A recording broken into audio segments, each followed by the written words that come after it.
This video is meant to give answers to the Kennedy assassination mysteries. There's a bunch of questions surrounding the Kennedy assassination, including, was JFK shot by a lone gunman or was there a conspiracy? If there was a conspiracy, who was behind both the assassination and the cover-up? What motivated the conspirators to murder Kennedy? What happened before, during, and after the assassination? And finally, what relevance does this have for us today? This video is a summary of a book on the Kennedy assassination. The pieces to the JFK assassination puzzle emerged slowly over decades, and now finally we have enough of them to see what happened in 1963. The book that this video is based on is 680 pages, most of which is text with a 2-page bibliography of source material, an index, and 114 pages at the end containing over 4,500 footnotes or endnotes sprinkled throughout the book to refer to the specific sources. The book also, in the text of the book, refers extensively to sources or where the material came from. So if the reader becomes familiar with that, and this is in case the reader wants to check on those sources for themselves. The book took a few years to research, write, and publish, and the Audible version is just under 23 hours. So this video is just a summary of all that information. For those of you who are interested in learning how some of the conclusions in the book, and some of the conclusions in the book are shocking, for those of you who are interested in learning how those shocking conclusions were arrived at, the book itself will be discussed later near the end of the video.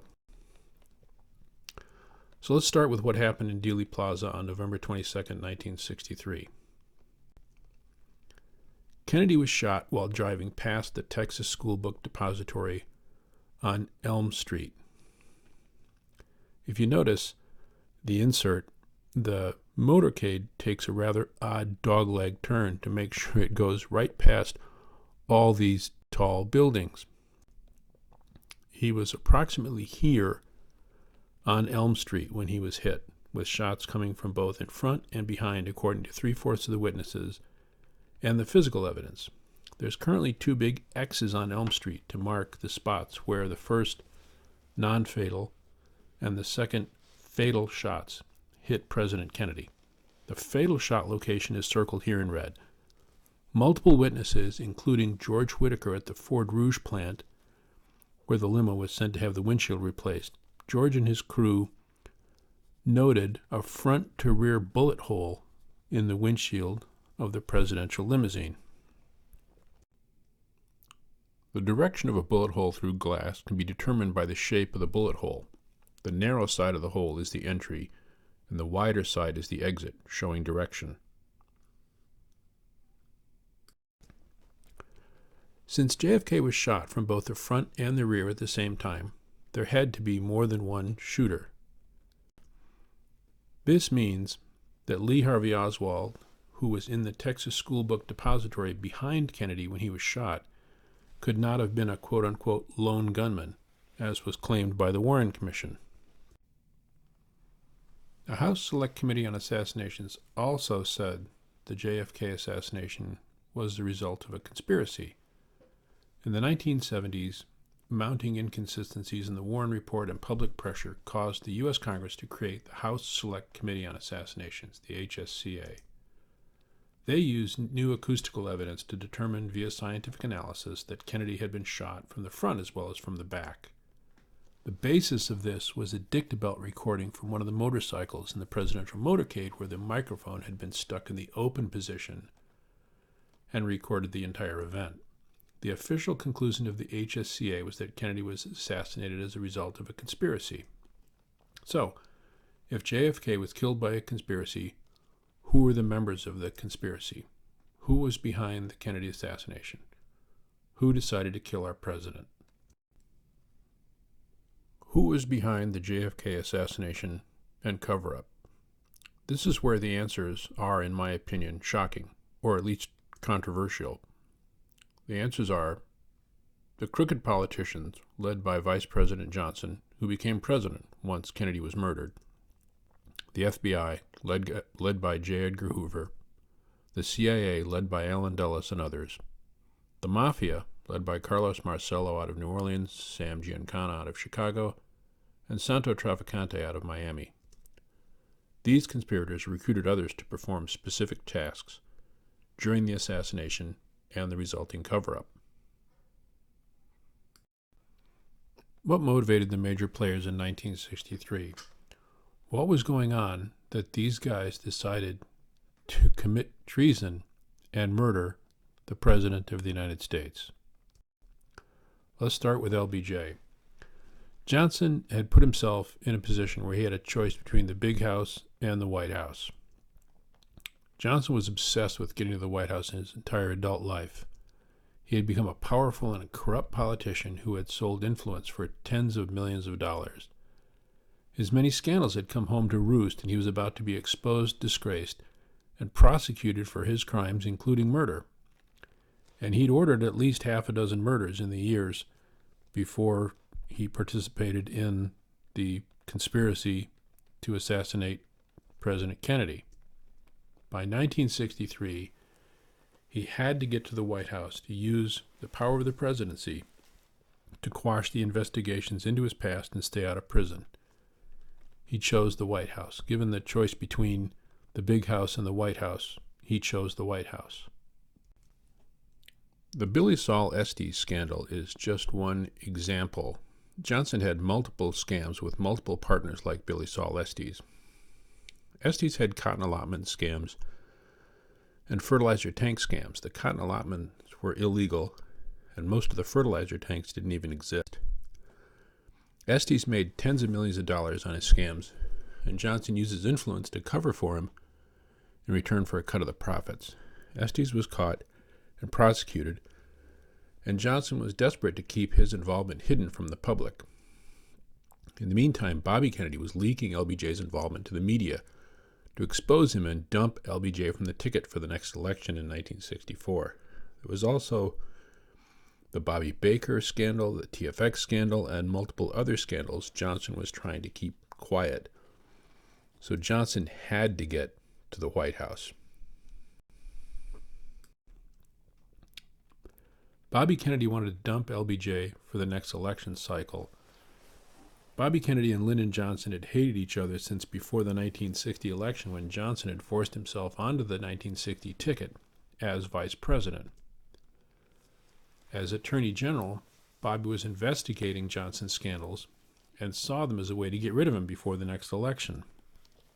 Bobby leaked Johnson's scandal, the results of his investigations, to the media, and the resulting publicity was going to be used as the excuse to dump Johnson from the ticket for the next election.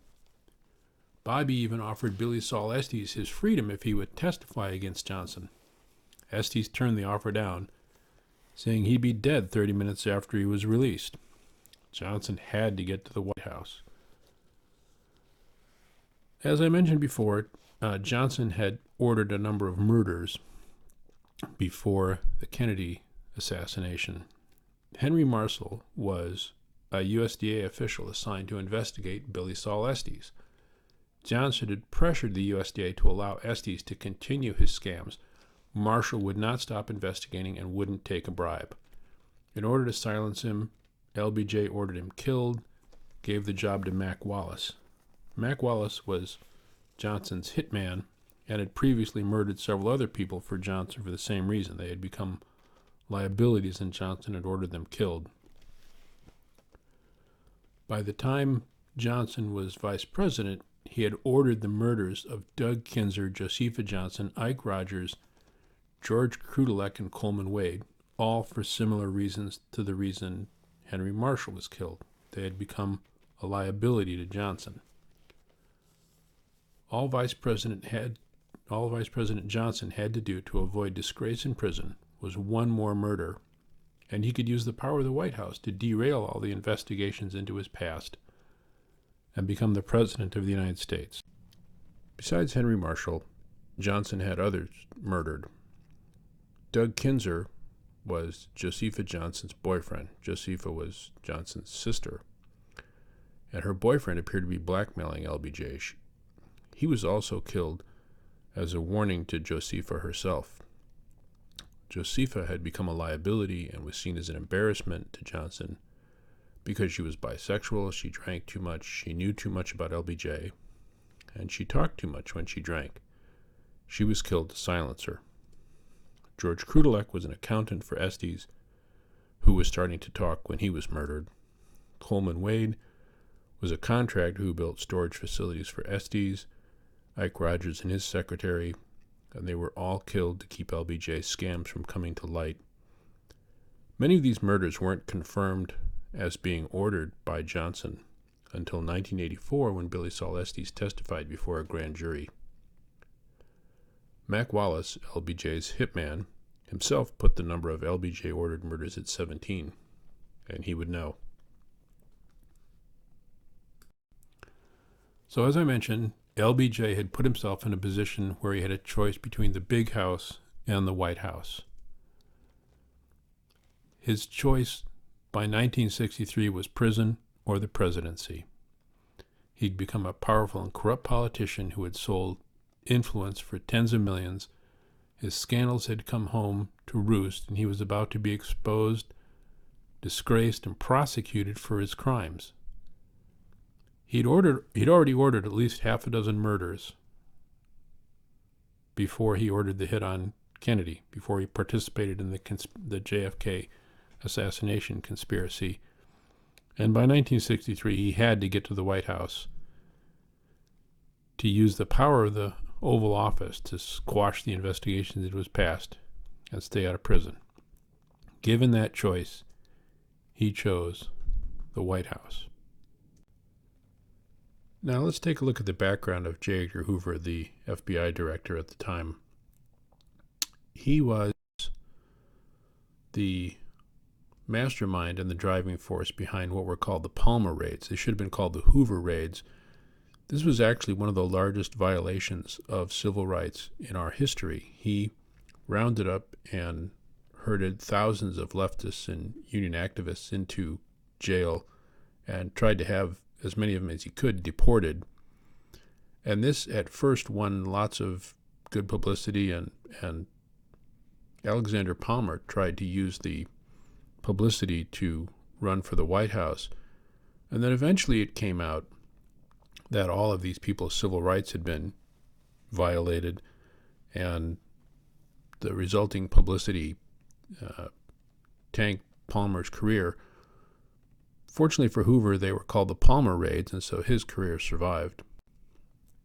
Hoover had a long history of fabricating evidence. He had been doing that for decades to either strengthen cases against people who were accused or to punish his enemies, including, for example, a guy named Cornelius Gallagher, who was a congressional representative who questioned Hoover's methods.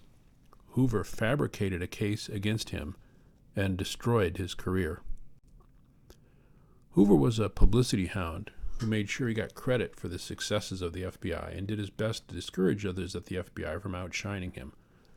For example, he got rid of Melvin Purvis. He pushed him out of the FBI because Purvis had successfully gotten Babyface Nelson, John Dillinger, and Pretty Boy Floyd, and was getting too much publicity. So, having outshined Hoover, Hoover pushed him out of the bureau. Hoover ignored the mafia.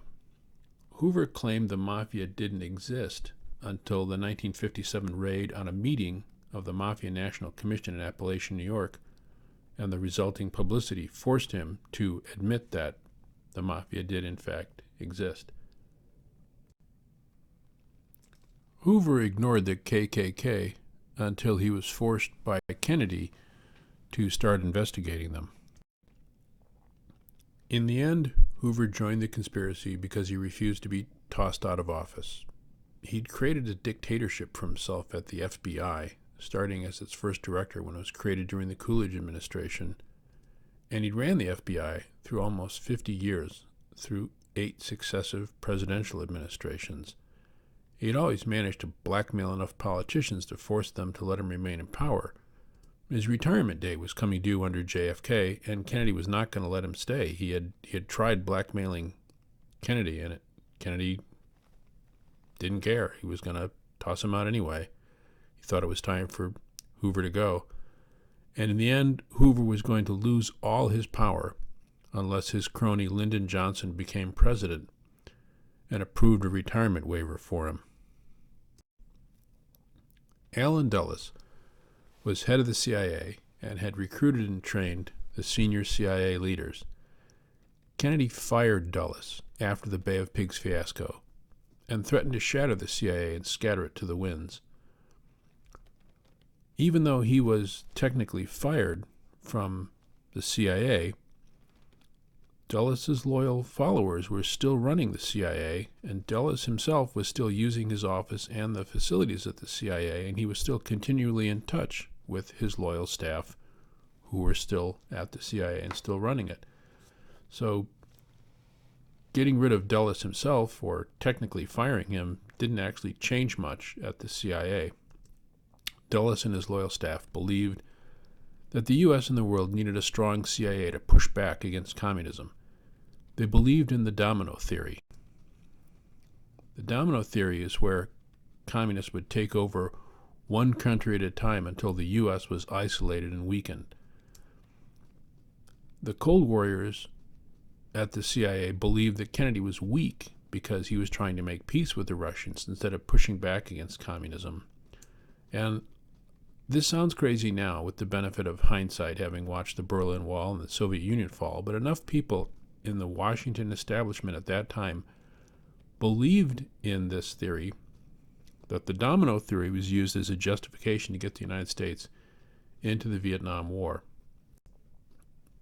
After JFK was killed, Johnson appointed Dulles to the Warren Commission to reassure the public that President Kennedy was not assassinated as a result of a conspiracy. Here's a guy who at the very least should be a material witness, if not, the prime suspect in the investigation, and he's running the investigation. He was the only guy on the commission who didn't have a day job, and the rest of them all were busy, and he literally ran the Warren Commission. He was running the investigation into the conspiracy. Carlos Marcello believed he was in a fight to the death with the Kennedy brothers. Marcello was head of the mafia in New Orleans, and he'd been paying Johnson for years to keep anti-mafia legislation bottled up in the Senate, while LBJ was leader of the Senate. Robert Kennedy, as Attorney General of the U.S., was prosecuting the mafia, especially Carlos Marcello. Bobby Kennedy had Marcello kidnapped, deported, and dumped in the jungle in Central America. Marcello barely survived. To guide them out of the jungle, Marcello and his lawyer, in silk suits, paid some local thugs, and then, fearing the thugs would just kill them for the money, they ran away. In the process, Marcello broke 3 ribs while plunging down a ravine. And when he got back to the United States, Bobby Kennedy continued to prosecute Marcello, who saw himself as cornered and believed that he had to take out the Kennedys or end up deported or in prison or both. Sam Giancana was head of the mafia in Chicago, and he felt he was double-crossed by the Kennedys after he helped JFK get elected. He did, in fact, help Kennedy get elected to the White House with the expectation that the Kennedys would tell the FBI and the Justice Department to back off of prosecutions of the mafia.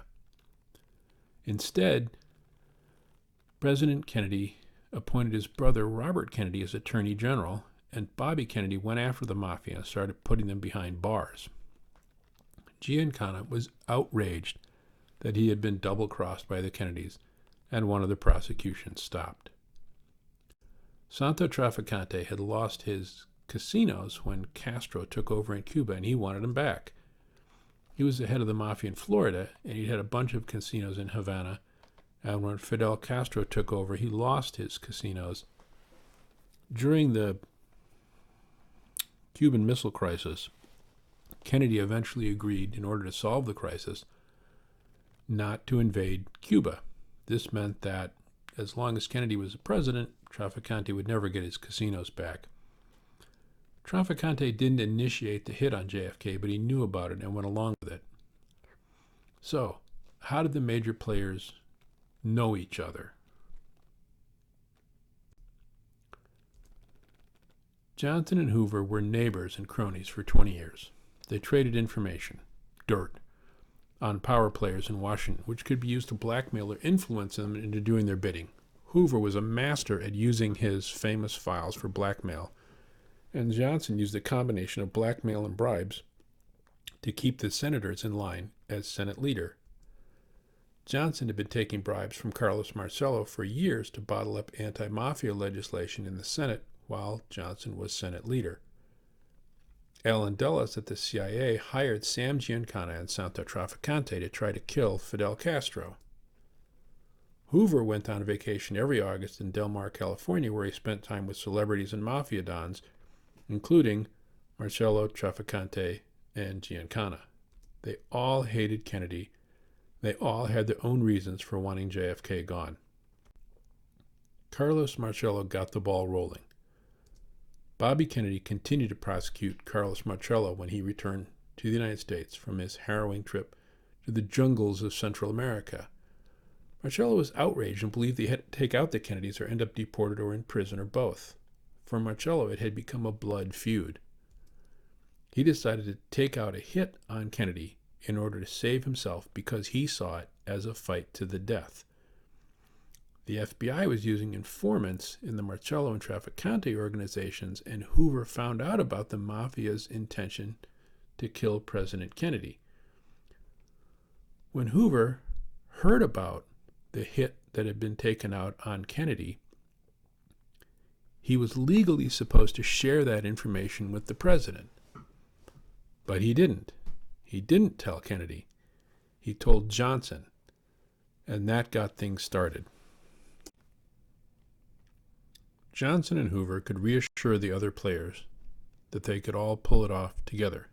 If Kennedy was killed, Johnson would be president, and Hoover would remain head of the FBI, and together they could reassure the other players that none of them would face justice. Lee Harvey Oswald was provided by the CIA as the patsy for the JFK assassination. Oswald was a spy working for the CIA. His first big assignment was as a fake defector to Russia. After that, he came home and was chosen as the patsy for the JFK assassination, and he was sent from Dallas on a side trip to New Orleans to add pro-Castro nut to his background and resume. He was told this was in preparation for his next big assignment, which was to be sent to Cuba to help kill Castro. Then he was sent back to Dallas to work at the Texas School Book Depository, so he would be in place as the patsy when JFK was shot in Dealey Plaza. Vice President Johnson arranged for Kennedy to make a trip to Dallas that would take him right through Dealey Plaza, with the odd dogleg turn that went right past the Texas School Book Depository. Now, let's take a little bit of a side note and talk about Rose Cheramy. Rose Cheramy predicted the assassination. 2 days before the JFK assassination, a woman named Rose Cheramy was on her way from Miami to Dallas with 2 of the gunmen who had been recruited to shoot JFK in Dealey Plaza. She was a drug mule for a mafia functionary named Jack Ruby, who she had worked for in the past when she had been a stripper.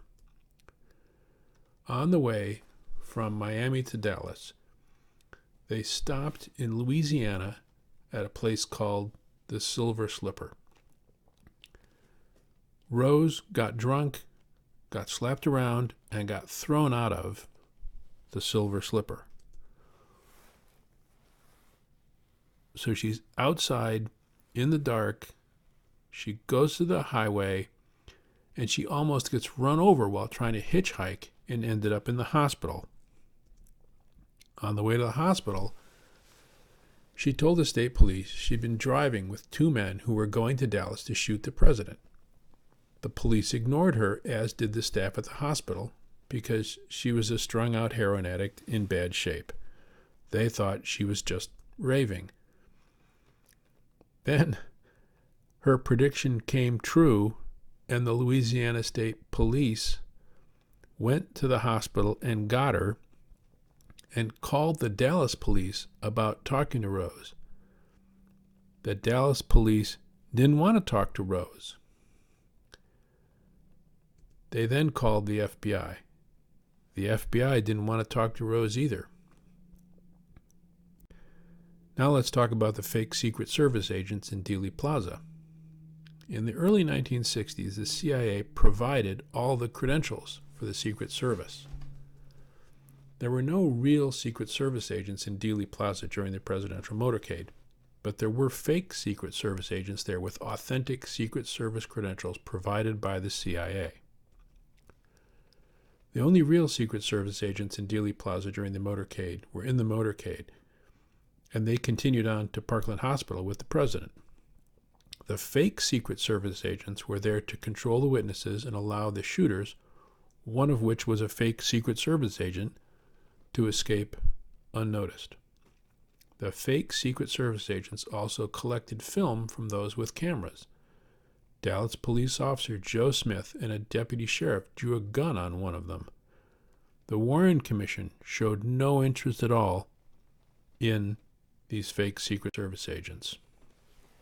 So, on November 22nd, 1963, in Dealey Plaza in Dallas, Texas, there were multiple shooters positioned in front and in back of the kill zone. This was because the conspirators had to guarantee that Kennedy did not make it out alive. As long as he was killed, Johnson and Hoover could cover it up. If he was just wounded, they could all end up in the electric chair. The roof of the limo was taken off, the number of motorcycle escorts was cut from 24 to 4, and the 4 remaining were told to ride to the rear of the presidential limousine. Agents were also removed from the back of the limo. Typically, at least one rode on the back bumper. Dallas police and sheriff's deputies were told the Secret Service would be handling security in Dealey Plaza itself, and therefore they were not needed. People who saw snipers in the high buildings assumed they were Secret Service. Johnson also had a car of Secret Service agents inserted between his and JFK's car. Normally, his car was right behind Kennedy's, but in this case, he had a car full of Secret Service agents inserted between his car and Kennedy's car. And Vice President Lyndon Johnson ducked well before the shooting started. There's a photograph called the Altgens photo of Johnson disappearing a good 30 seconds before the shooting started. Immediately after they treated Kennedy, the doctors at Parkland Hospital held a press conference, and they all said that there were shots from the front, one in the forehead or temple, and one in the throat. This was bad news for the conspirators because shots from the front meant more than one shooter and thus a conspiracy. The doctors were all eventually intimidated into either silence or changing their stories, and 30 years would go by until they felt safe to tell the truth again, that there were shots from the front. Why was Dallas police officer J.D. Tippit killed? The original plan was for Tippit to shoot Oswald while arresting him. Tippit decided he didn't want to kill Oswald. Then Tippit became a liability and he had to be killed to silence him.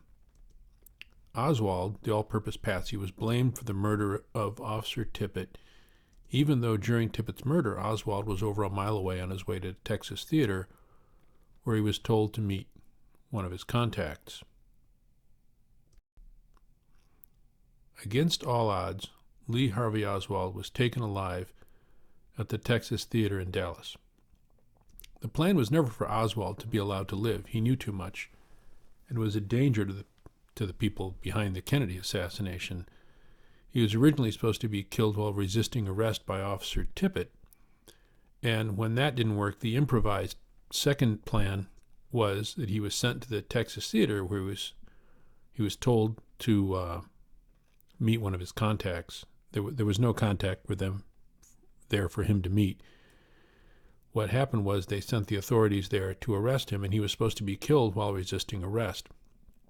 He actually managed, even though he pulled a gun while being arrested, he managed to be taken alive and relatively unharmed. And once he was at the Dallas police headquarters, Oswald tried and failed to call his CIA handler. And that's when he realized he was the patsy, and he started to talk. He even said, "I didn't kill anybody, I'm just a patsy." So at that point, Ruby was sent in to silence Oswald, because Oswald had to be silenced at any cost. Jack Ruby was paid by the mafia to arrange for Oswald to be killed. Ruby had a bunch of contacts among the Dallas police force. He ran strip joints in Dallas, and he knew a lot of the cops. And it was his job. He had been paid by the mob to arrange for Oswald to be killed. The price for failure was very high. There was a guy named Jackson in Chicago who had been accused of talking to the FBI, and the mafia slowly tortured him to death over 2 days. And so the price of failure in this case wasn't getting fired. And the last thing Ruby wanted was to have to go tell his bosses that he had failed. So Ruby was sent by the mafia to kill Oswald. And Ruby expected to get a light sentence for the killing. There was something called murder without malice that would have given him less than 5 years in prison, and he expected to be handled rather gently by the corrupt judicial system in Dallas. Remember, these are the guys who showed no interest at all in Rose Cheramy, who had predicted the assassination. So once Ruby had done his part, he shoots Oswald and kills him and silences him. Well, that now Ruby himself was a liability, and now he had to be silent. The Warren Commission was the first whitewash. Having Ruby murder Oswald on national television was necessary to silence him, but this caused the public to question the government's account of events. The reason it looked like Oswald was killed to keep him from talking is because Oswald was in fact killed to keep him from talking. And then public pressure mounted on Congress and created a groundswell for an investigation, which was the last thing Johnson wanted. He did not want an investigation that he was not in charge of. However, he was forced, because if Congress started an investigation with actual investigators, that would be a disaster. So he was forced to get out in front of it by creating the Warren Commission. And the job of the Warren Commission was not to investigate JFK's killing. It was rather to have a bunch of distinguished gentlemen reassure the public that Oswald was just a lone nut gunman, and therefore there was no conspiracy to kill JFK. Nothing to see here, folks. Move along. And so, since the commission was not intended to do any investigating, they had no investigators, and they relied on the FBI, the CIA, and the Dallas authorities for their information. And of course, the last thing any of those groups were going to do was incriminate themselves. So how the Warren commissioners were picked. Johnson handpicked people he could control, so the conclusion of the Warren Commission was decided before the Warren Commission was even formed. Johnson had done this before when he was in Congress. He had created a committee and handpicked the members so he could guarantee the outcome. And he even put Allen Dulles on the commission. At first, he was going to make Dulles the head of the commission. It would have been the Dulles Commission. But he then chose Warren so that it would be the Warren Commission. And Dulles ran it in the background because he was the only one that he didn't have a full-time day job, and therefore he had the time to run the daily operations of the Warren Commission behind the scenes. And I say behind the scenes because the Warren Commission worked in secret behind closed doors. And they only had the information spoon-fed to them by the FBI, the CIA, and the Dallas authorities. And of course, the FBI, the CIA, and the Dallas authorities weren't going to incriminate themselves. The Warren commissioners were told their job was to avoid any mention of conspiracy. Nothing to see here, folks. Move along. The whole point of the Warren Commission wasn't to investigate. It was for a bunch of distinguished gentlemen to get together and say to the public, We've read Hoover's report and he's right. Oswald did it alone, to reassure the public after the fiasco of having Ruby shoot Oswald on national television. So, of course, they showed no interest in the fake Secret Service agents in Dealey Plaza, and they did what they were told and produced the Warren Report. One of the things created by the Warren Commission was the magic bullet. This was because there were too many shots, as many as 10 in Dealey Plaza that day. The Warren Commission was trying to claim that Oswald had used a bolt-action rifle, and a shooter using a bolt-action rifle could only have gotten off a maximum of 3 shots in the 6 seconds of shooting in Dealey Plaza that day. One of the ways they reduced the number of shots they would admit to was to claim that a single magic bullet had done the damage caused by multiple shots combined into one. In order to do this, they had to claim that the wound in JFK's throat as a result of a shot from the front was now actually an exit wound, that the shot from the back, which lodged in JFK's shoulder, had actually exited his throat and then gone on to cause all of John Connally's multiple wounds, all while doing almost no damage to the bullet itself. Unfortunately for the Warren Commission, this didn't work because the shoulder shot didn't line up with the entry wound in the throat. So they had to move the shoulder shot to make the magic bullet theory work. Gerald Ford, at that time a member of Congress, actually had to move one of the rear entry wounds in the Warren Report from JFK's shoulder to line up with the frontal shot in his throat. JFK's clothing, still in the National Archives, still has the rear holes in their original places in the shoulder and therefore disproves the magic bullet theory. When Ford's moving of the wound came to light in the 1990s as a result of a Freedom of Information Act request, Ford eventually claimed he just did it to clarify things. The Warren Commission then ignored evidence of half the actual shots in Dealey Plaza and came up with their own count of 3 shots, one of which was the magic bullet. The Connallys, who were in the limousine with JFK at the time, both said the magic bullet theory was fiction because Connally and JFK were hit with separate shots. They never changed their story. The Warren Report came to 912 pages and concluded that Oswald was a lone assassin. About 2 months after the Warren Report was published, the Warren Commission released the 26 volumes of exhibits. This is approximately equal to the amount of data in the Encyclopedia Britannica of the day. The 26 volumes of exhibits did not contain an index. The lack of an index made studying the material almost an impossible task unless you had a year or more to first organize the data. The amount of data, the size of the Warren Report, and the total amount of exhibits gave the impression that the Commission had done an exhaustive job, when in fact it had only looked at one possible explanation for the Kennedy assassination. And then the mainstream media pitched in to help.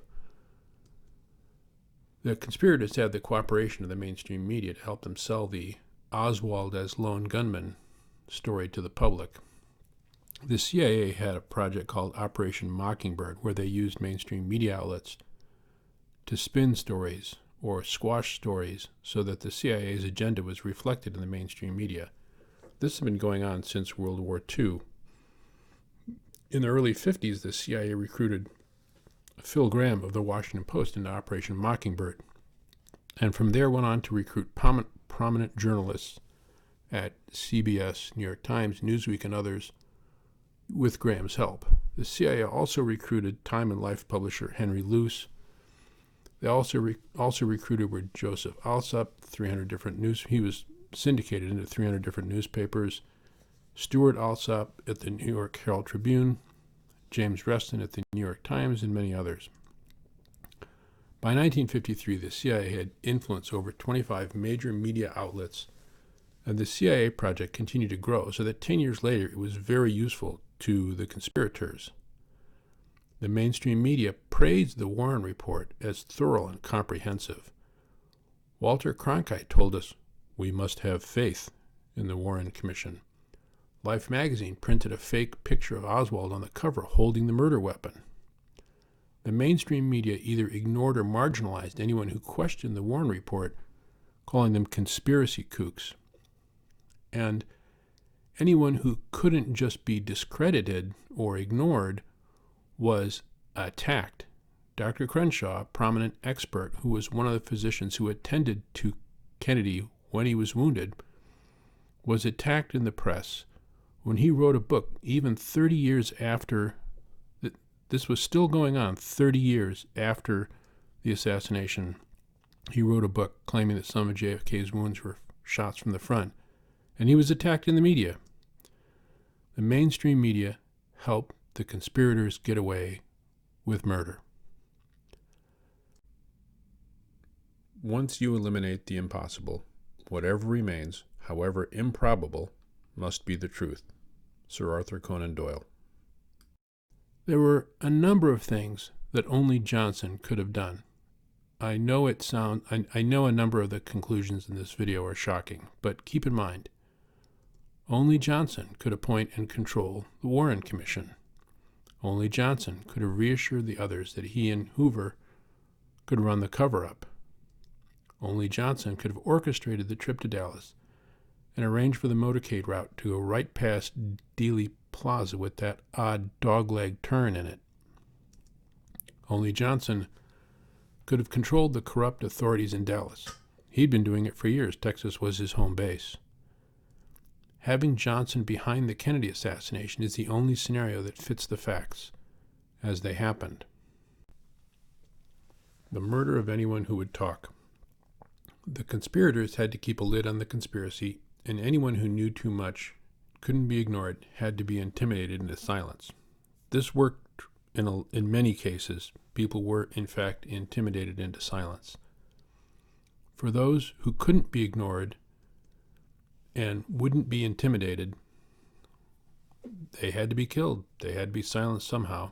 And this was done one at a time over years so as not to draw too much attention. They couldn't just get them all in a room and kill them all. That would attract too much attention. The whole idea was to keep it quiet. The list of people who were killed eventually got to over 50 that we know of. And the chances of these 50 people all dying premature, violent deaths are so astronomically high as to preclude this being just a coincidence.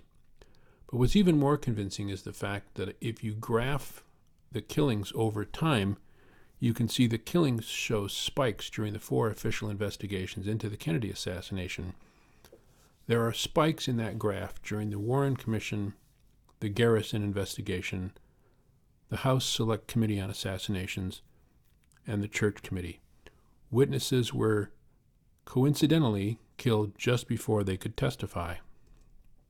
Looking at all these murders and the timing of when they happened, you at some point have to be a kook to think it's all just a coincidence. The truth seeped out over the years. The conspirators managed to keep a lid on the conspiracy, but the truth seeped out around the edges over time, and each time a little piece seeped out, you could put it in the puzzle, and sometimes this process took decades for the witnesses to feel safe enough to tell their stories. For most witnesses, a visit from the authorities was enough to intimidate into silence.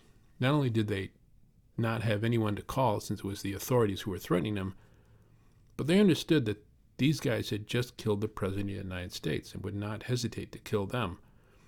Crenshaw said this explicitly in his book. He said, these guys had just killed the President of the United States. They're not going to hesitate to kill a doctor.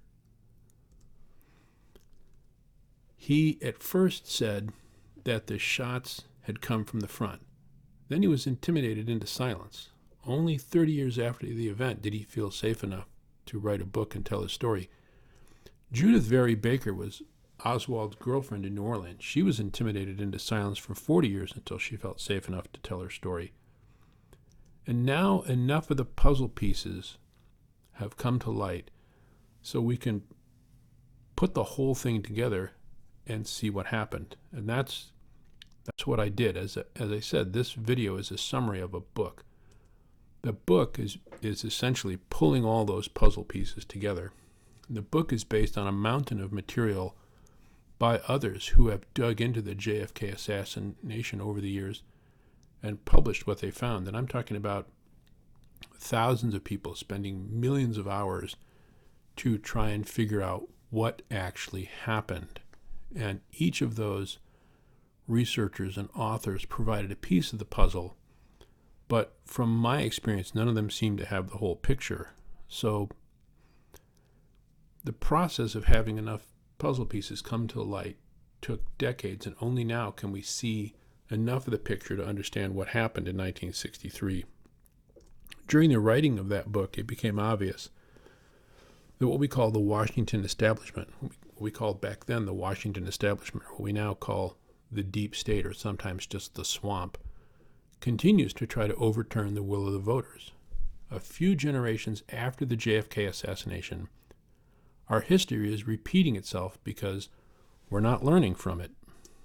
The Washington establishment, the deep state, consists of 5 groups: the crooked politicians, the FBI, the Justice Department, the intelligence community, and the mainstream media.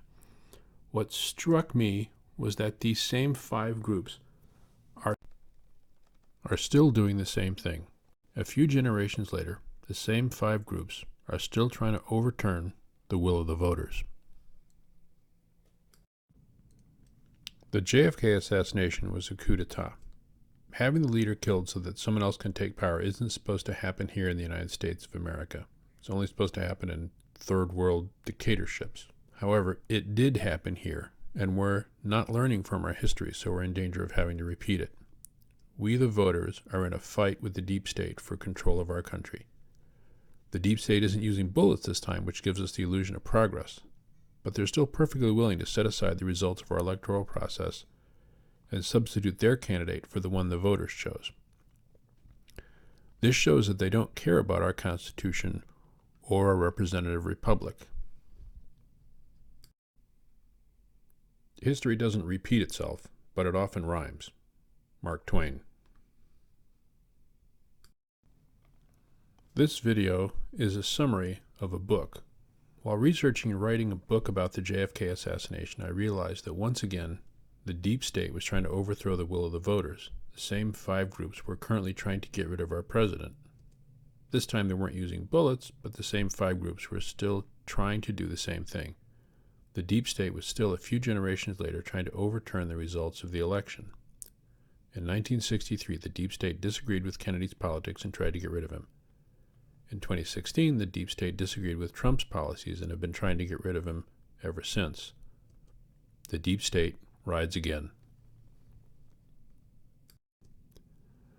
For those who are interested, all this information has been pulled together in a book, The Deep State Rides Again: How the Washington Establishment Continues to Try to Overturn the Will of the Voters, available on Amazon in printed format, in Kindle format, on Audible Books, or from the Apple iTunes Store. Over 90% of the book is about the JFK assassination. The final chapter of the book draws an analogy between what happened in 1963 and what's currently happening.